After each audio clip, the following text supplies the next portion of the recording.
kalau demensia itu kan prosesnya adalah proses yang terus-menerus dalam jangka waktu yang panjang. Jadi penurunannya makin turun, makin turun.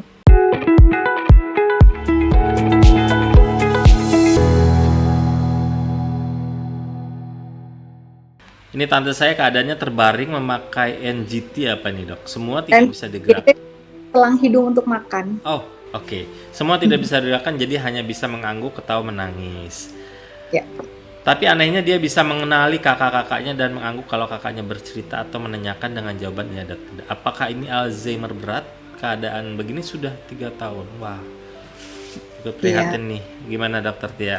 Iya, Mbak Dewi, ini kita ikut prihatin untuk ibunya ya.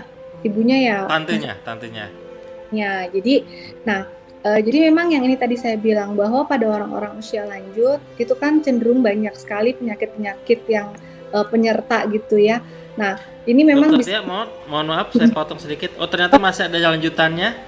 Sebelumnya tanda seperti halusinasi, marah-marah yang tidak jelas, tidak bisa tidur, minta orang melakukan pekerjaan berulang-ulang sampai dia tertidur. Ya, silakan. Mungkin ini semakin jelas gejala-gejalanya. Ini Lambat laun dia bilang tidak bisa berjalan dan sampai berbaring hingga sekarang. Oh, oke.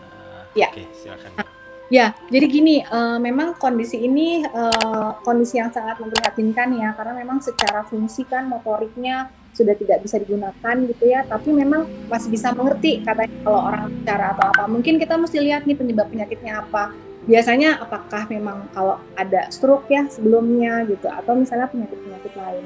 Nah, cuma memang untuk gejala-gejala dari demensia, ini nggak harus semuanya muncul, Mas Andi. Bisa munculnya satu-satu gitu. Misalnya munculnya yang dominan adalah tadi gejala perilakunya jadi lebih paranoid misalnya. Ada yang misalnya gejalanya yang lebih utama dan dominan adalah gangguan memorinya gitu. Jadi memang untuk satu orang berbeda-beda. Nah, pada kondisi tantenya Mbak Dewi ini, mungkin yang harus kita lihat adalah ada kemungkinannya beliau mengalami demensia gitu ya. Tapi ya itu dia, karena mungkin faktornya dia sudah bedridden lama dan lain-lain ya, itu juga kita mesti lihat lagi gitu, apakah ada faktor-faktor akut dalam tanda kutip nih, karena kita juga harus bisa membedakan antara demensia dengan delirium. Nah ini ada lagi nih, demensia sama delirium. Jadi kalau demensia itu kan prosesnya adalah proses yang terus-menerus dalam jangka waktu yang panjang, jadi penurunannya makin turun, makin turun.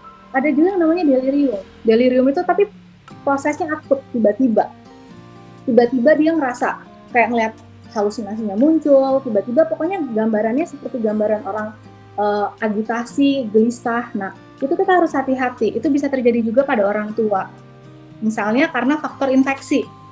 Gitu, ada infeksi yang cukup berat membuat adanya gangguan delirium yang gambarannya bisa mirip-mirip sama demensia. Nah, ini harus dievaluasi lebih lanjut lagi sama dokter yang memang di bidangnya gitu.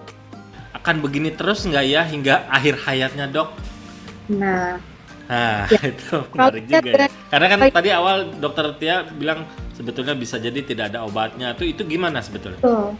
Ya, jadi gini, kalau melihat kondisinya memang sudah 3 tahun bedridden dan memang sudah ketergantungan total, artinya kan untuk fungsional kesehari-hariannya itu sudah tidak bisa ya kita mesti lebih realistis gitu, bahwa memang kondisinya sudah agak sulit untuk kita minta lebih pasiennya menjadi lebih bagus aktivitas fungsional sehari-harinya, karena mungkin penyakitnya saya rasa juga cukup berat nih kalau seperti ini. Nah, untuk halusinasi dan lain-lainnya itu yang saya bilang, kalau halusinasi dan lain-lainnya ini terkait penyakit yang memang bisa kita koreksi, misalnya karena delirium akibat adanya infeksi, begitu infeksinya kita sembuhin di terapi, itu gejala deliriumnya akan hilang gitu. Nah, tapi apabila ini adalah halusinasi bagian dari proses demensianya, yaitu memang tahapannya akan semakin menurun seperti tadi yang saya jelaskan di tahapan penyakit demensia, yang artinya kondisi ini sudah pada demensia yang sangat berat. Itu sih Mas Andi kira-kira.